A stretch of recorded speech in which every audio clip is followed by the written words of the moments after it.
Bonjour amis traders, comment allez-vous? Bienvenue dans cette nouvelle vidéo. Aujourd'hui, REM, réussir ensemble maintenant. Nous allons répondre à une question qui est même souvent posée, mais pas trop connue. Faut-il fuir en réalité le SMA? Faut-il fuir les leviers qui ont été réduits? Et doit-on aller chercher des courtiers hors zone européenne, en Australie par exemple, pour avoir un maximum de leviers? On y répond tout de suite, c'est parti.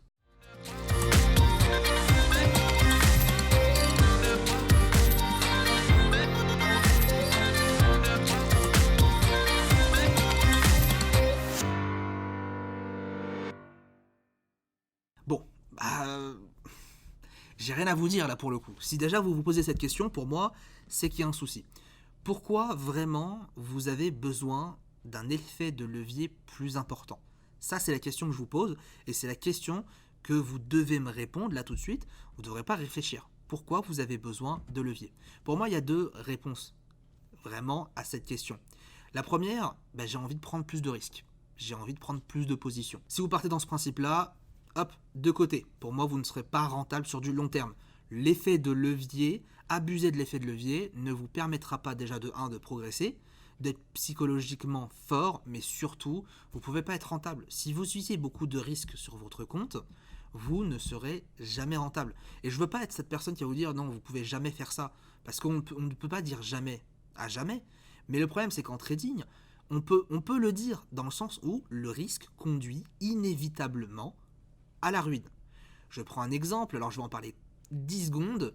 Kerviel, grand trader à la Société Générale sur le DAX, et pourtant, énorme trader, énorme performance, mais il a tout cramé. Pourquoi? Utilisation d'effets de levier extrêmement important. Il a capitalisé un maximum. Pourquoi vous allez réussir alors que lui ne l'a pas fait? Pourquoi vous pensez que vous êtes meilleur qu'un gars qui a fait des millions d'euros de bénéfices? Je suis pas en train de vous rabaisser, je suis plus en train de vous dire l'effet de levier tue le trading. Et c'est pas pour rien qu'aujourd'hui on a 80, 85, 90% selon les courtiers de traders perdants. C'est parce qu'il y a toujours des gens qui veulent pousser l'effet de levier. Maintenant, la deuxième solution, la deuxième réponse, c'est vous voulez quitter le SMA, vous voulez trouver un courtier qui vous offre un effet de levier plus important parce que, et écoutez bien, vous avez un capital assez faible. Et donc, vous ne pouvez pas prendre plusieurs petites positions. Vous allez me dire, oui, mais moi, je ne peux pas prendre 1% de risque avec un petit capital sur telle chose. Alors, j'ai envie de vous dire, oui, malheureusement, c'est vrai. Et pour moi, c'est l'unique raison, on va dire, quasiment intelligente de quitter le SMA, d'avoir un effet de levier plus élevé. C'est pas pour en profiter de cet effet de levier, c'est pas pour augmenter les risques, mais c'est juste pour avoir plus de positions potentielles. Si on ne peut pas prendre 3 positions à 1% parce qu'on a un capital très faible, c'est sûr que c'est toujours compliqué. Maintenant, je ne vais pas vous relancer sur la question de est-ce que réellement on peut commencer avec par exemple 100 euros. Voilà, ça c'est une autre question. J'ai des chiffres devant moi qui sont très intéressants et je voulais en parler avec vous. Selon une étude de Delefix, alors elle date de 2014, donc c'est pas non plus extrêmement mis à jour, mais c'est la seule vraiment étude que j'ai trouvée qui était à mon sens pertinente. On a 3 types de comptes. Je vais vous mettre le graphique juste ici et on va parler.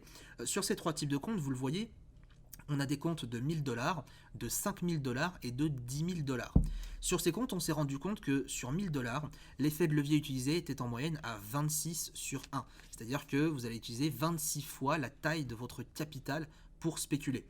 Sur des comptes à 5000$, nous étions à 6 et sur des comptes à 10 000, nous étions à 5. Donc qu'est-ce que ça veut dire en gros ça? Déjà, de 1, ça veut dire qu'en gros, plus on a un capital plus faible et plus on met du levier. C'est normal parce que la taille de l'eau est plus importante et on a une taille de l'eau minimum. Donc psychologiquement, on se dit, je n'ai pas le choix que d'aller chercher des risques plus élevés.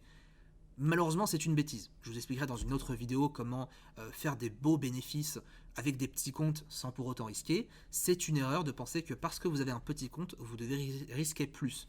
Et c'est même dommage parce que en général, c'est l'inverse qui se passe. Vous allez risquer plus, mais votre espérance de gain, de réussite sur du long terme, elle est quasiment nulle.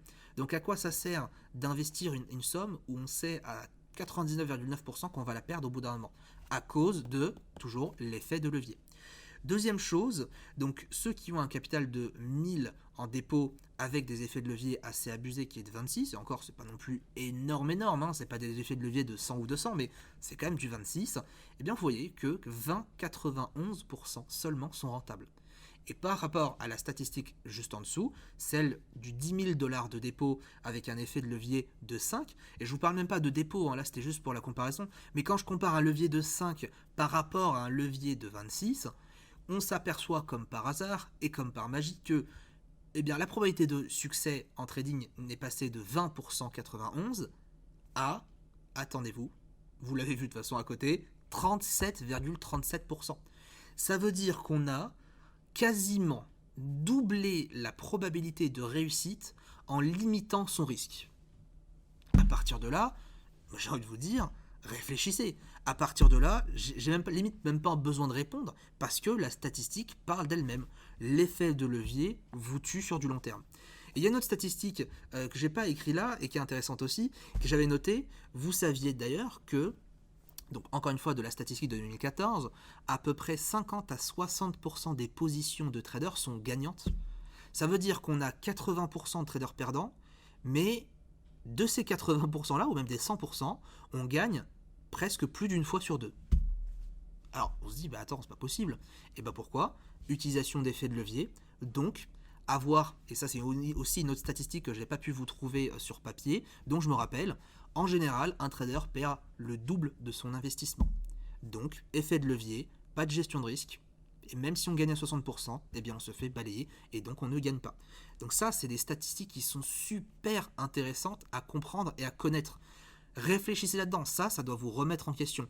Pourquoi je perds ? Premièrement, parce que j'ai un stop loss qui est 2 fois plus élevé en moyenne que mon objectif. Donc déjà, si vous êtes dans cette situation-là, faites vite un changement dans votre trading. Faites vite un changement.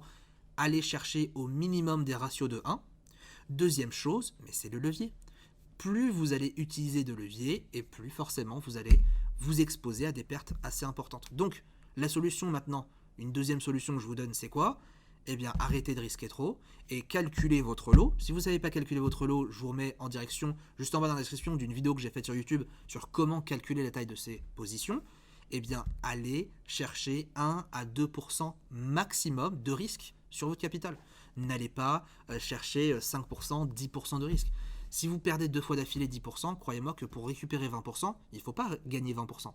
On ne peut pas faire moins 20% plus 20%. Pour perdre 20% et récupérer et revenir à zéro, en termes de gains, il faut, si je ne dis pas de bêtises, à peu près 20 ou 25 ou 27% de gains. Donc à partir de là, déjà, vous creusez un écart de 7%. Et là, cet écart-là, pour faire 7%, je peux vous dire que psychologiquement, il va falloir vraiment tenir la route. Donc pour ne pas vous retrouver dans ce genre de situation, ayez un risque faible. Et encore, quand je vous dis faible, 2%, c'est déjà pas mal. Quand on a 50 000 euros, croyez-moi qu'on trade à 0,5%, 1% maximum. Quand on veut trader 2%, c'est parce qu'on est en swing trading, parce qu'on a des positions qui sont plus longues. Donc faites cet effort d'utiliser un minimum de levier et vous pourrez par la suite trader intelligemment. Ça fait 8 mois que le SMA a été mis en place depuis le 1er août 2018 sur énormément de courtiers, principalement sur la zone euro. Mais alors qu'est-ce que ça a changé depuis ? On va juste y revenir avant de passer vraiment à la partie sérieuse. Pour le SMA, donc sur le Forex majeur, j'ai peut-être une petite note devant moi, sur le Forex majeur, on l'avait dit dans une précédente vidéo, on était sur 30 de levier maximum et 20 sur les indices majeurs. Donc déjà, c'est sûr que quand on passe de 500 à 30 à 20, ça pique. C'est sûr que pour ceux qui utilisaient beaucoup de risques, ça doit piquer. Pour vous donner un ordre d'idée, sur le DAX, pour initier une position à 1 euro, il faut au minimum 607 euros sur le capital, sur le compte. C'est-à-dire que sur le compte, vous pouvez prendre une position à 1 euro le pip si vous avez cette somme au minimum de garantie. Sur le CAC 40, ça va être à 277 euros. Et sur l'euro-dollar, comme on est sur un levier un tout petit peu plus élevé, 1 dollar le pips, ce qui correspond à peu près à 0,8 euros le pips, on doit avoir 330 euros sur son compte.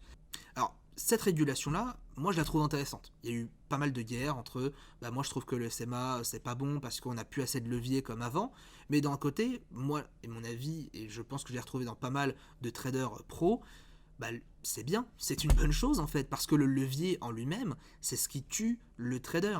Donc limiter le levier, c'est obliger la personne à respecter déjà une gestion de risque plus faible.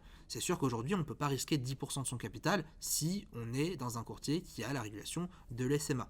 Donc à partir de là, pour moi, ça change beaucoup les choses. Une dernière chose d'ailleurs qui n'est pas souvent dite, et je vous le dis, c'est une information qu'il faut retenir, quand vous allez créer votre compte dans un courtier qui n'a pas cette régulation de l'ESMA, donc il y a des leviers de 500 par exemple, eh bien vous n'avez pas une garantie de solde négatif. C'est-à-dire que avec le SMA est venue la garantie de solde négatif, c'est que vous ne pouvez pas être à moins 0 sur votre compte de trading. Alors, certes, oui, il faut le faire pour être à moins 0, il faut vraiment y aller, hein, faut gazer, mais c'est quand même une chose à noter. Voilà, alors moi personnellement, encore une fois, j'estime que c'est extrêmement rare d'être sous les zéros, mais on ne sait jamais, c'est une information à savoir.